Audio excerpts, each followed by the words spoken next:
Hello, everyone, and Merry Christmas. Welcome to a special edition of the Feast or Fired podcast with just myself, not my wife here with me. I'm Ryan, and I will be leading you through what was.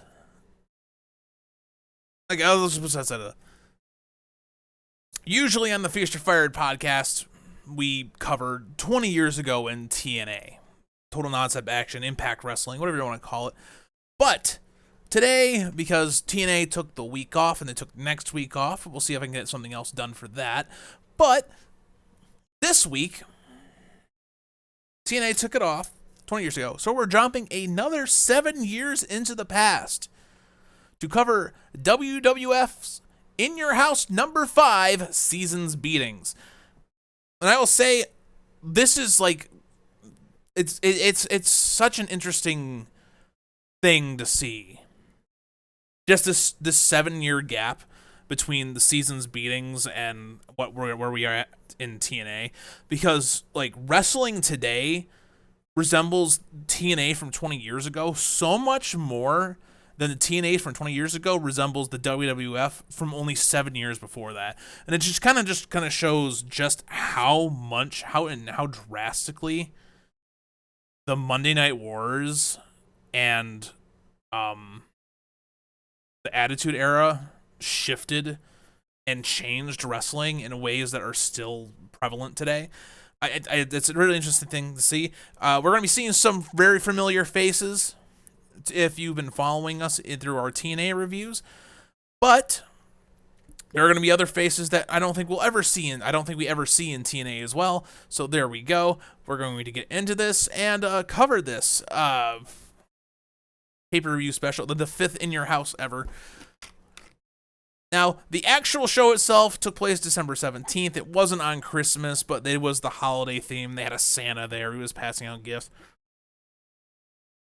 The opening of the show suggests to us that the Hart family is in turmoil. They're drifting apart, and tonight is going to be a battle between the British Bulldog and his brother-in-law, Bret Hart. Bret is putting his World Heavyweight Championship on the line tonight. They make a point to say that he has never beaten the British Bulldog, even though they faced each other twice before. So Bulldog has 2 victories over Bret Hart in the past, one of them being 3 years ago. He ended Bret Hart's Intercontinental title reign. But I don't want to say high stakes on the line. I will say, probably going into this, I'm doing myself a bit of disservice by not watching the Raws leading up to this. So, I have more personal investment in like what we're doing with TNA right now, because we've been watching it week to week. But this we have less of that just because. No, I don't watch the Raws. So, if you ever were wanting to go back and watch this, you probably would do yourself a favor, but watch a few of the Raws beforehand to get yourself a little bit more invested into it. Going in cold like I did probably undersold and made the show underperform for me. So just gives a heads up before we get into this. It's Vince McMahon and Jerry Lawler at ringside. They're the announce team today. They're just talking about Santa walking around giving out toys. British Bulldog is predicted to win by Lawler. They also suggest that he has a big surprise for Vince tonight.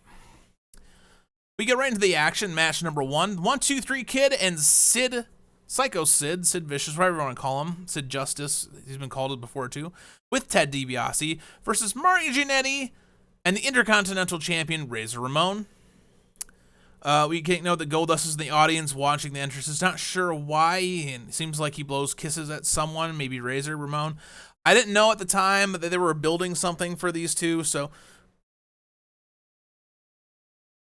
Razor is getting set up for a feud with Goldust. We get a little bit more into that a little bit later. I say it's nice to see Scott Hall in his prime. I also haven't seen much of Marty Jannetty outside of the Rockers, so this is a neat treat to see him wrestling outside of being alongside Shawn Michaels. Like, that's really the only thing I've ever really seen of him. Like one comeback match several years ago as well. All right, Jannetty starts the ring, but before they actually start the match, he points at Razor, gets the whole crowd to get up and get excited. So Razor's obviously like the big draw in this match tonight. But Kid jumps him, 1, 2, 3 Kid jumps him. Jannetty gets control back after a few quick strikes, then an enziguri into a pin to try to end this early, but doesn't manage. I say this opening bit feels a lot like early form of the X Division openings we've seen, where we have the really early quick back and forth between the two of them. It's not quite as athletic, not quite as flippy and all that as like the X Division stuff, but like this is like the early form of this. So like when Sean Waltman, who is the 1, 2, 3 Kid here, states that, he was like what X Division was before the X Division, I can kind of see where he's coming from saying that with this. Razor gets in, and it seems like Kid wants nothing to do with him, trying to get out and tag Sid. He manages to get away after Razor gets in a slap across his face. Sid and Kid isolate him in the corner, trading tags to beat down Razor. Razor finally fights back against Sid, but all momentum stops on a double down with each hitting them hitting each other with a clothesline. Both crawl to make a tag, but the two smaller men who deliver some fast action. Jannetty gets a near fall out of a throw back from the corner, and it's that thing where he jumps over their back and like grabs them around the head. I call it the throwback because it was something that John Cena did for a while, and that was called a throwback there. I don't know what else to call it.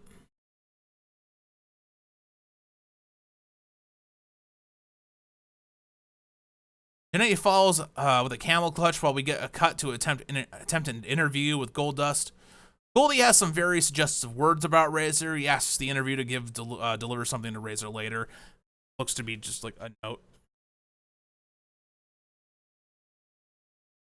During this, Sid and Kid regain control over Jannetty, who is now fighting his way out against both men in their corner. Tries a crossbody dive, but Sid turns it into a slam and near fall. Sid gets in Razor's face, getting him tied up with the ref, causing him to miss a roll-up by Jannetty.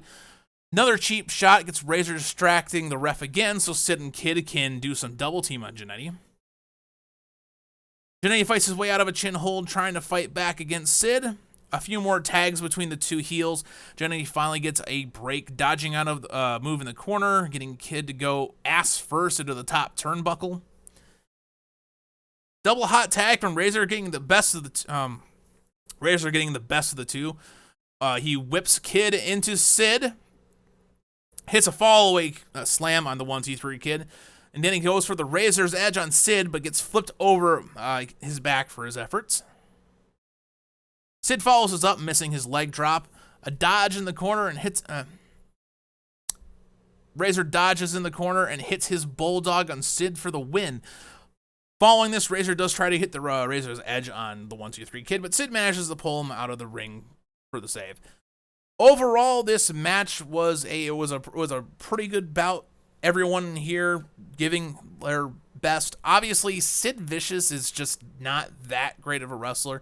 He's a serviceable big guy, but everyone else in this match is kind of a league ahead of him as far as like their quality of in-ring work. But overall, this is a middling. This is probably a middle B for me. I'm going to give letter grades to the matches all the way through this. And then just a feast or fighter at the end. But that's how we're going to do it. After this match, it's time for King's surprise. And his surprise is none other than Double J, Jeff Jarrett. And now suddenly I feel like this show belongs to Feast or Fired. King has a present for Jarrett, and it turns out it's a gold CD for his one CD that he released, supposedly commemorating 500,000 copies sold. They also announced that he has a new album and tour coming, as well as he's going to be the first person to announce their entrance into next year's, the 1996 Royal Rumble. I have no idea what the outcome of that Rumble was, so I couldn't even begin to tell you what happens. But he's announcing his intentions to enter and become the world champion. Early Jeff Jarrett. Match number 2 was supposed to be Dean Douglas versus Ahmed Johnson. Dean Douglas, I think he's also Shane Douglas, so that I noticed this. I note that this kind of exemplifies the fact that we're kind of nearing the tail end of the Saturday morning character gimmicks, because Dean Douglas is clearly supposed to be like a valedictorian type guy. Later we have one of the Godwins, who's like a pig farmer. So, just over the top silly gimmicks. But Dean Douglas is the heel here. He gets on the mic and says his doctor didn't clear him tonight. Says his back's only at 65%. Even though he could totally school Ahmed Johnson and take him to a wrestling clinic tonight, even at 65%, he said his doctor wouldn't let him. So instead, he has a new student who's going to replace him, named Buddy Landel, who is a massive Ric Flair ripoff, wearing the robe, coming out to the same music, doing the same poses, who has the same hairstyle. He is Flair light, and I don't know how many times I've seen this, like someone trying to do the Nature Boy thing, and I do realize that Ric Flair wasn't even the originator of the Nature Boy gimmick, but he is clearly the most known and most beloved version of it. But this guy is not Flair. I have it written, oh God, Landel even dopes with nice night with the chops to the chest like Flair would. Ahmed no-sells some strikes, lifting Buddy into the corner with one arm. He also catches him from a dive from the corner into a slam. He then hits a very quick sit-out power bomb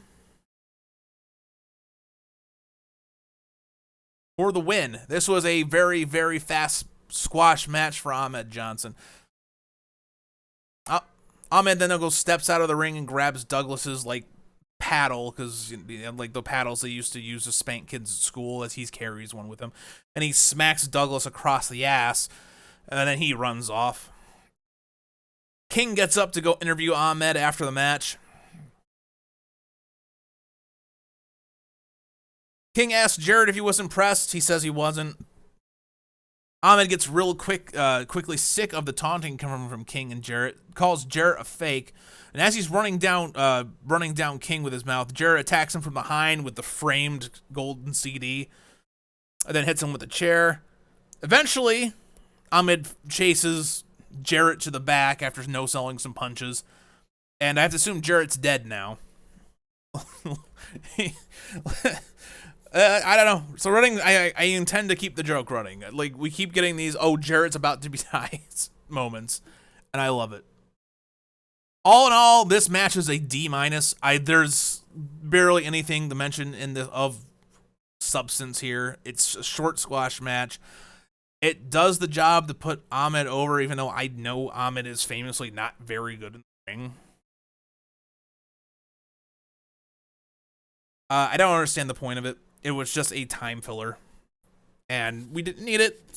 Could have been put into another match, I suppose. But yeah. We cut back to Razor Ramon, where the announcer named Todd delivers the note to him. He reads it silently, then crumbles up and runs off.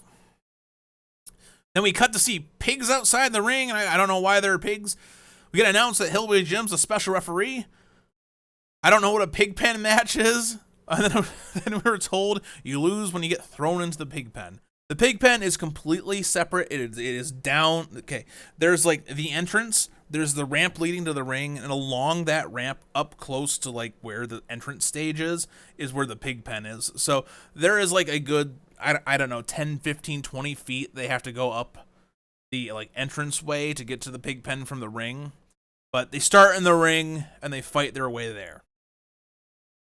So match number 3, the pig pen match, is between Hunter Hearst Helmsley doing his like highbrow, well-bred gimmick thing versus Henry O. Godwinn. On his way to the ring, Hunter eyes the pen, looking sick.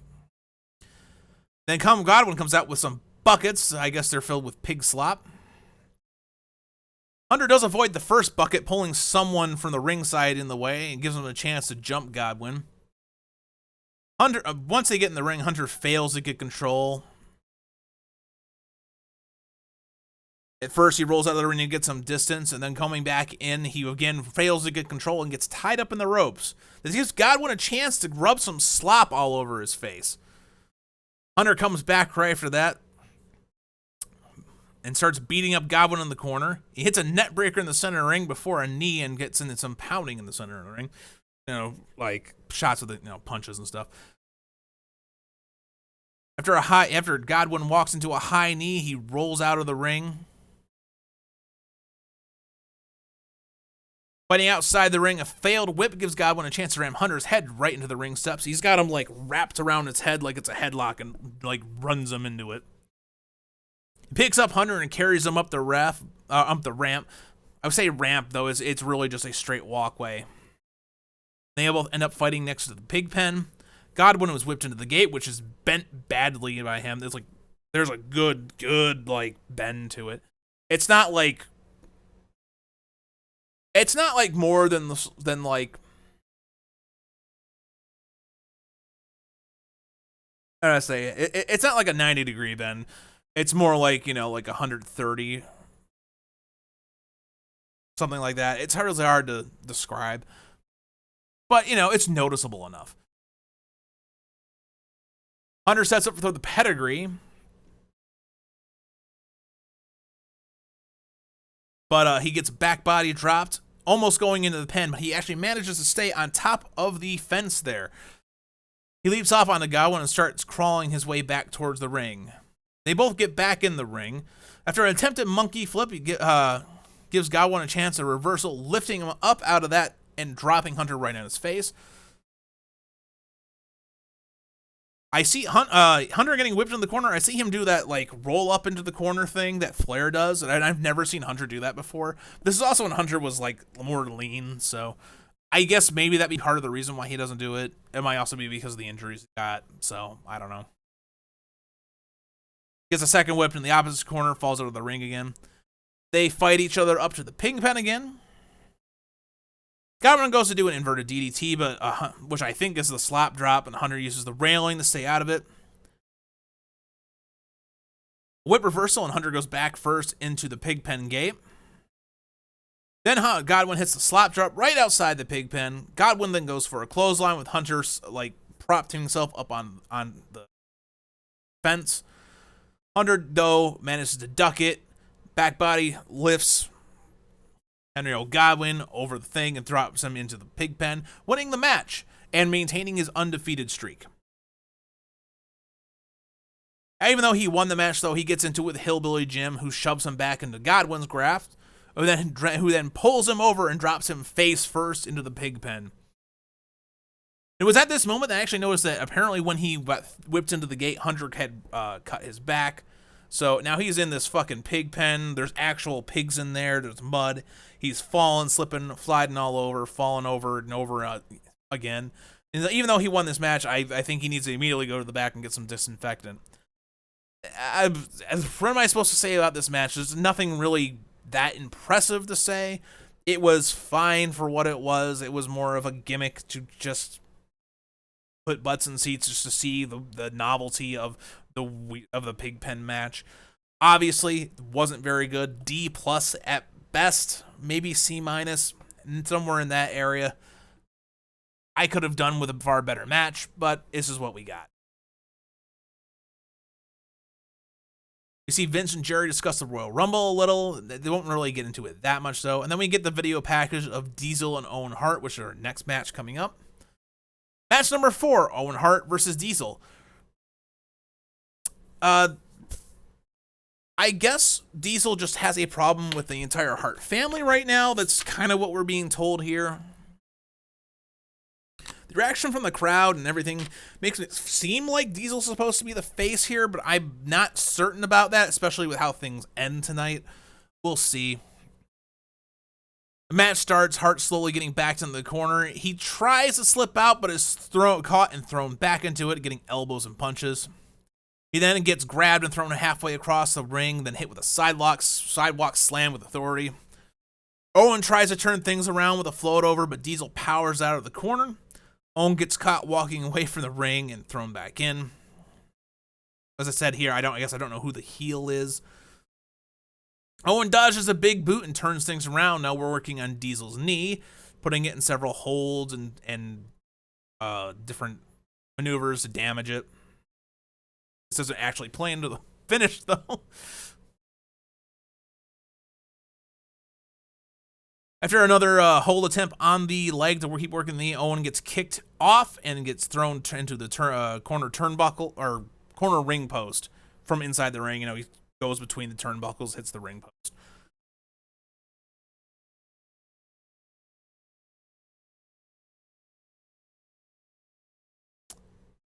Some more getting up. Owen lands on the middle, lands like laying across the middle rope. He gets Diesel across the back with that, and then hits followed by a big boot. He sets him up for the jackknife and hits it, pinning him with just his foot. But because he wants to show his dominance or whatever, he breaks the pin. The referee gives him shit for this, so he shoves him and goes for his second jackknife, and then we hear the bell in the meantime. He does hit it, but with the disqualification, Owen Hart wins the match. And then Diesel does the little sign around his waist indicating that he has every intention of becoming the World Heavyweight Champion. It's another match that I just can't really feel great about. I feel like these two could have had a much better match if they were given the appropriate time. What there was okay, so I have to give it probably a C-. I can't go quite as hard on it as I did the Pigpen match, but it still was way too short, way too underdeveloped. And this is one of those things where this could have had more time if we were to cut down the Pigpen match or completely cut out the Ahmed Johnson bit. So I can't be too fair. I can't be too positive with it either. Next segment, Santa is handing out merch. This time, Savio Vega's with him. Ted DiBiase is back in the ring, talking about how everyone can be bought, even Savio. He asks for Savio and Santa to get in the ring. And then he asks Savio, do you believe in Santa? Savio Vega gives an emphatic yes, he believes in the magic of Santa Claus. So, in response, DiBiase apparently paid off Santa Claus because he jumps Savio from behind and starts beating him down. I looked it up at this point and found out that apparently the Santa in this particular segment was actually portrayed by the late Balls Mahoney. So that was interesting. After Savio comes up the walkway to attack Santa from behind again, he pulls off the hat and the fake beard. And seeing him, yeah, it actually is clearly Balls Mahoney. Eventually, security breaks them apart, and the segment's over. We get two quick promos from King Mabel and from Taker setting up their casket match tonight. This probably could have been the highlight of the night if it was someone other than King Mabel. Mabel just, in this time period, just had no quality to his ability. He had no ring ability. Slow. He injured people. It's the reason why Undertaker even has this face mask that he has tonight, because he injured Vader's face. I think he broke an orbital bone or something. Starting the match, they trade blows. Taker backs Mabel up into the corner and chokes him.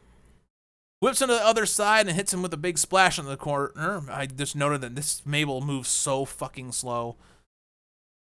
Mabel manages to get in a the belly-to-belly body slam, but Taker sits right back up. Mabel does a couple more moves that Taker sits up from. He goes for a big splash from the corner and misses as Taker does another one of his little sit-ups. Taker hits a series of clotheslines on Mabel, failing to get him off his feet. After this, the distraction from his manager, Mabel gets in another belly-to-belly slam and a leg drop on Taker, as well as a big body splash. Mabel drags Taker to the edge of the ring. He apparently couldn't be bothered to pick up Taker himself. Manager picks up Taker on the outside of the ring and shoves him to the casket. But he doesn't close the lid. He actually goes and takes Mabel his crown and then tells Mabel to go close the lid. I don't know if it's actually a rule that the lid needs to be closed by Mabel here. May not matter how Taker gets into the casket, but Mabel actually has to close it to win. I wish there was some clarification on that. I didn't bother to look because I don't think there actually will be an answer online. But if someone knows, tell me in the comments. But this time he takes gives Taker amount of time to stop the lid from closing. Mabel actually thought he won. Didn't know Taker had actually stopped the closing of the casket lid. So when he turns around and sees Taker in the ring, he looks like he shits his pants.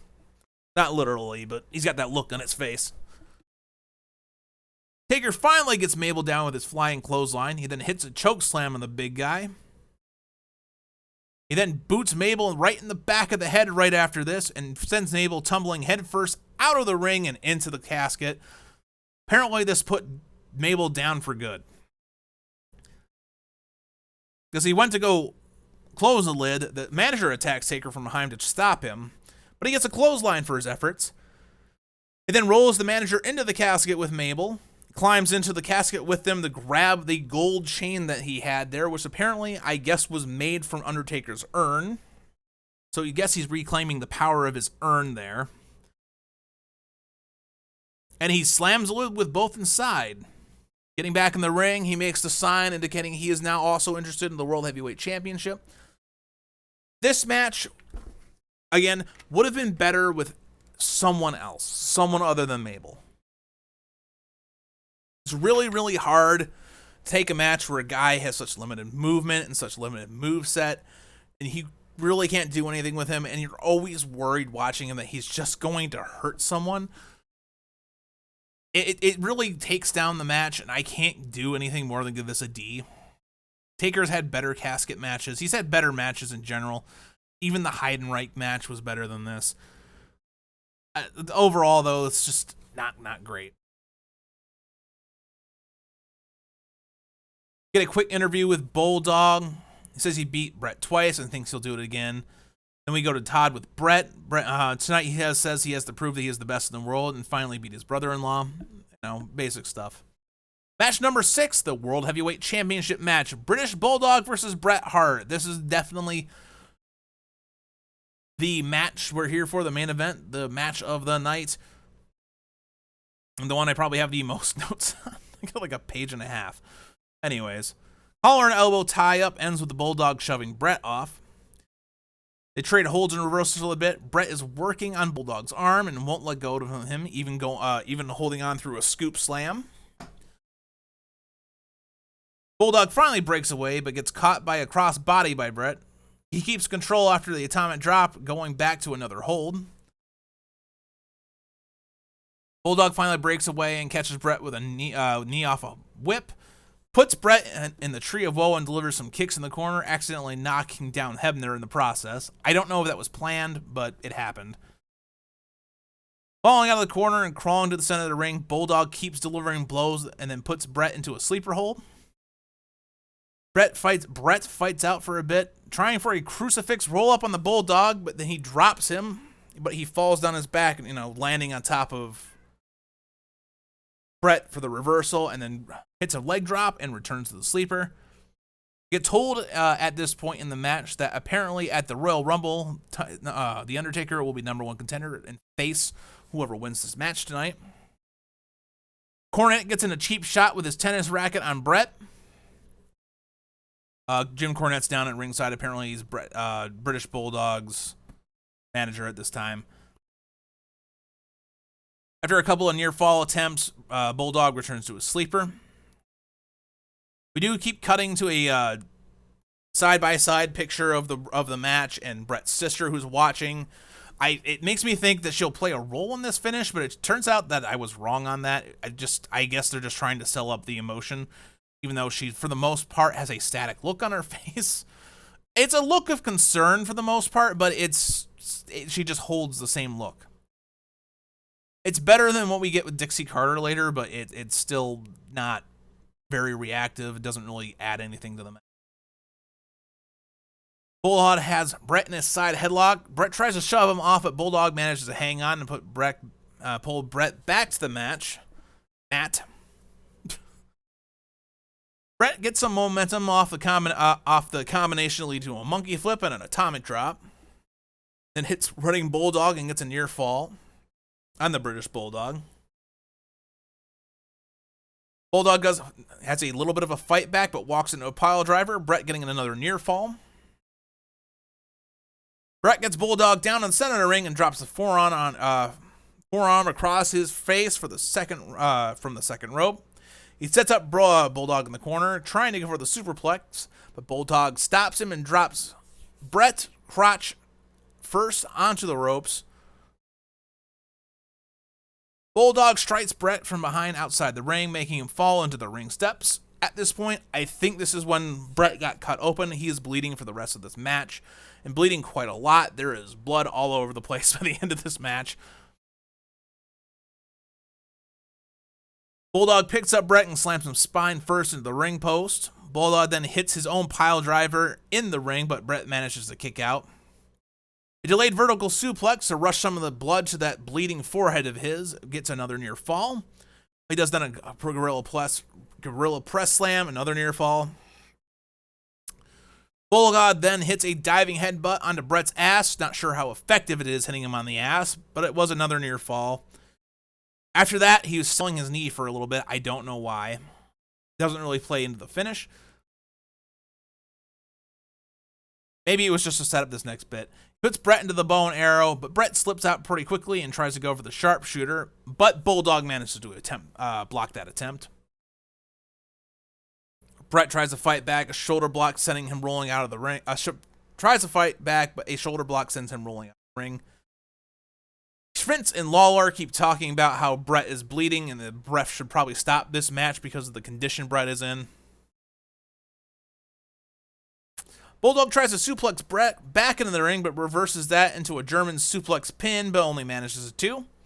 This is followed by a quick double down from a double clothesline. Both get back up around the same time. Bulldog rushing Bret, but gets dropped out of the ring. Back body dropped out of the ring. Bret then dives onto him on the outside. He climbs up onto the rope to try to dive in the Bulldog again, but this time Bulldog catches him into a power slam outside the ring. Bulldog goes and pulls back some of the protective padding to expose the concrete. Bret blocks the move Bret blocks the move that Bulldog tries to do on that concrete, and instead reverses it and drops Bulldog onto the railing. Then hits a clothesline on him off that railing. I noted at this point that the ring mat and Bulldog's tights are all like darkened and stained with Bret's blood. We don't see a lot of it actually pouring off Bret's face or anything like that. It's not like the Attitude Era where we get all these close-up shots of their bloodied face.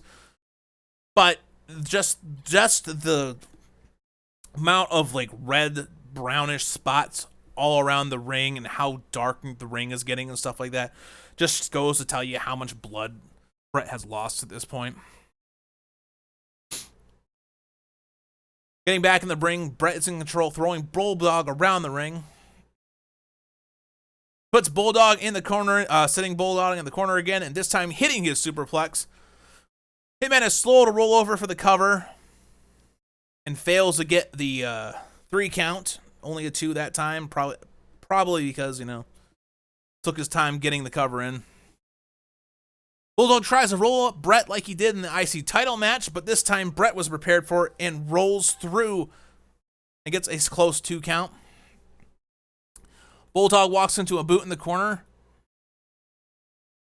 After that boot, Bret just does that arm cradle pin and gets the 3 on Bulldog. Bulldog's wife, who's Bret's sister, looks disappointed in her husband's loss, but is there to walk with him up the arena. Nice to see Bret finally beating Bulldog for the first time. This time, though, it's about the World Championship, so different stakes, different results. This match was weak for Bret Hart. The finish was weird. It just walking into a boot and then doing that pin just doesn't feel like it should be the finish of a match. Maybe because this is from a different era that was more acceptable back then. But this day and age, if that was the finish, a lot of people would be disappointed.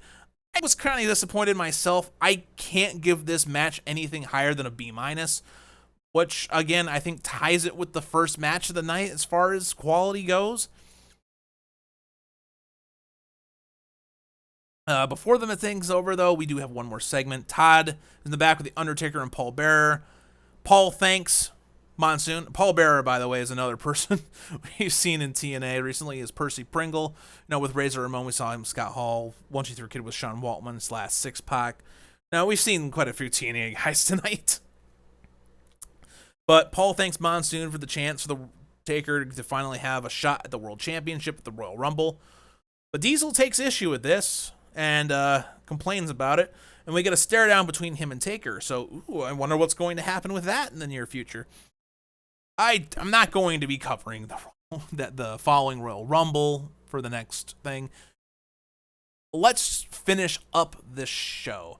So, overall, the best score I gave matches was 2 B-. Obviously, we have another one that was low C, a couple of the. This show, by my standards, my history of watching wrestling, and maybe this is because I've only watched wrestling for 20 years, and this is 7 years prior to when I really got into it. But this show would be a fired for me. There was just not a lot on this that I really liked. Obviously, the Bret Hart and Bulldog put on a really good technical showing, and the finish was really lackluster for me. So that left me with mixed feelings even up to the end of the show. Couldn't even end on with really like a good high. So I would have to go with a fired for this show. I'm really disappointed in that. Anyways, we'll be jumping forward several years if I do happen to do another one of these. If I get one up next weekend, it'll probably be the first New Year's Revolution that WWE ever put on. I believe that was a Raw-only pay-per-view. Again, I'm not going to watch any Raws or anything leading up to it. We'll just watch the pay-per-view and review it. Again, same format as this. Probably just me.